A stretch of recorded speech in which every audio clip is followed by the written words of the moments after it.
Fabrikada çalışarak MT25, KTM 390 yük almaya çalışıyorum.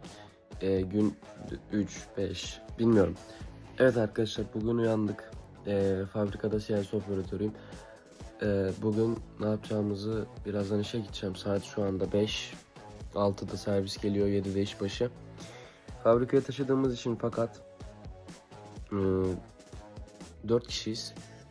Bundan mütevellit 4 kişiyle beraber 3 tezgahla çalışmalara başlayacağız bugün 6'da. 12 saat çalışıyoruz, bilmeyenler için mesai olarak geçiyor. Bay bay.